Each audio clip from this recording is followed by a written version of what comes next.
Have you ever spent hours researching a decision and somehow ended up more confused than when you started? Most people assume that means they still need more information.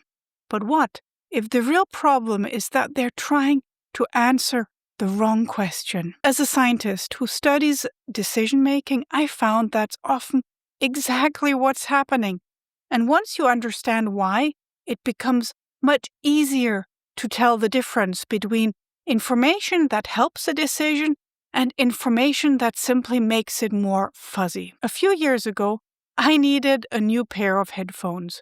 My old ones, well, they weren't really good anymore and breaking apart, and everybody sitting next to me could hear what I was listening to. So I started researching different brands, models, specs, prices, reviews, and so on.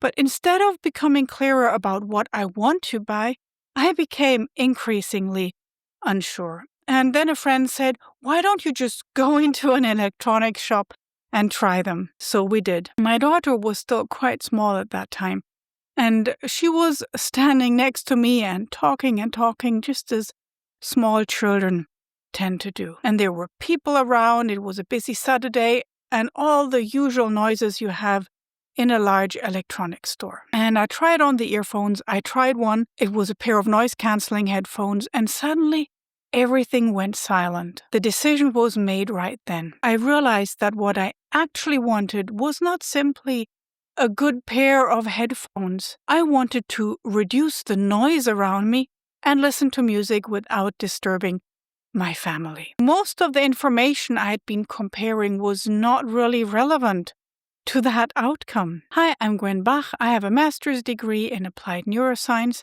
and I'm the founder of Applied Brain Lab, where we study how modern environments shape decision-making in ambitious professionals and business owners. In this video, I want to explain why more information does not automatically produce a better decision, and how to work out what information you actually need. So let's begin with working memory. Working memory allows you to hold information actively in mind while you work with it. So you use it when you compare options, weigh advantage against disadvantage, and consider possible consequences. But its capacity is limited. Nelson Cowan discussed this in 2001 in a very influential paper on short-term memory capacity. The exact limit varies depending on the task and how the information is organized, but we cannot actively hold and compare an unlimited number of variables at once. That matters when you're making a complex decision.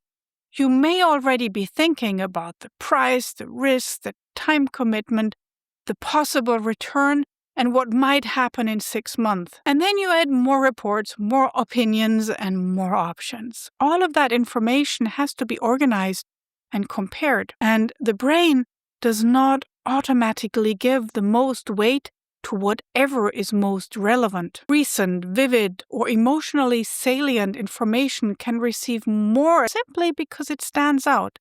In 1982, Naresh Malhotra investigated information load in consumer decision-making, and he varied the number of alternatives and product attributes participants received. As the information load increased, decision-making did not simply continue to improve. At higher levels, participants began to show evidence of information overload. This does not mean that more information is always harmful. Sometimes you actually really need, you're missing an important fact. The question is whether the information helps you evaluate the outcome you are trying to create. Worthy, Otto, and Maddox examined another part of this in 2012. They placed participants under working memory load while they completed dynamic decision-making tasks. The additional load changed the strategy people used. Participants under load focused more heavily on immediate rewards and were less sensitive to how their choices affected later outcomes. They were not worse in every version of the task because the best strategy depended on the way the task was structured. But this study demonstrates that working memory load can change which information receives weight and how far ahead we think into the future. If decisions often become harder when you're overloaded, I have created a free decision environment assessment.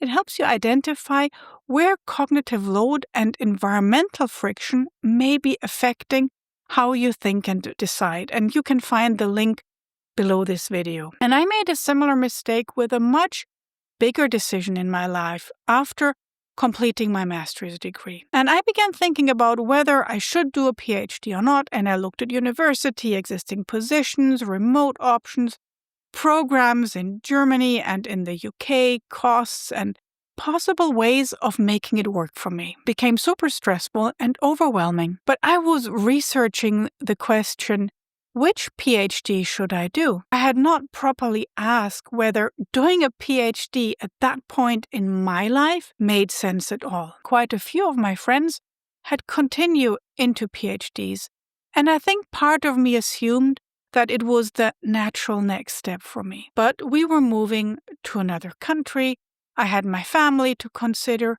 and I wanted to build a business and generate income. Several more years of academic work did not fit particularly well into the life I was actually living. Once I stepped back, the answer became clearer. It was not necessarily I will never do a PhD.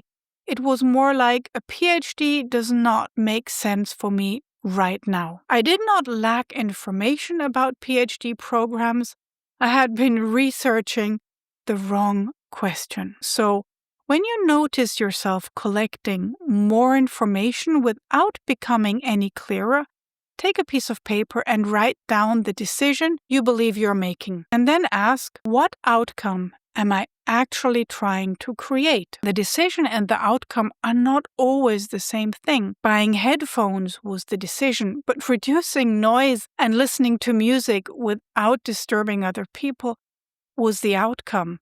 Or applying for a PhD would have been an action. The outcome might have been gaining research experience, building an academic career, or increasing professional credibility. Once the outcome is clear, write down the conditions the decision genuinely needs to satisfy. So for the headphones, those were effective noise cancelling, limited sound leakage, and an acceptable price. For the PhD, they included whether it fitted around my family and whether I had the time or it supported the work that I actually wanted to do. So then put the information you've already collected onto paper rather than continuing to hold it into your head. Remember, working memory. So this is a form of cognitive offloading. Sam Gilbert studied this in experiments published in 2015. Participants could create external reminders for intentions they needed to remember later. Using those reminders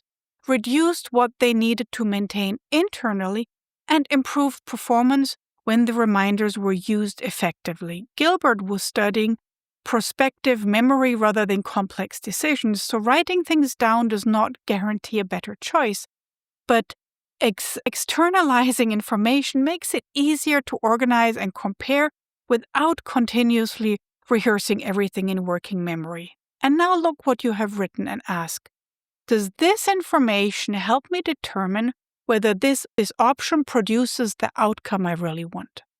And then identify what is still missing. Perhaps you need to know whether a program can be completed part-time. Perhaps you need an exact price, and maybe like me, you need to try the headphones on in a noisy shop. If you can identify a missing fact that could genuinely change your choice, further research may help. But if you cannot, searching for more information may simply be delaying the decision. And finally, think about the condition in which you're trying to decide. A decision that requires comparison and future thinking will be harder at the end of a 10-hour working day when you're hungry, tired, and already trying to hold 20 unfinished things in mind. You do not need perfect conditions, but the state of the system doing the thinking really matters. So before collecting more information, clarify the outcome. Put the information on paper and identify what could genuinely change the choice. Sometimes the problem is not that you need more data. You need a better question.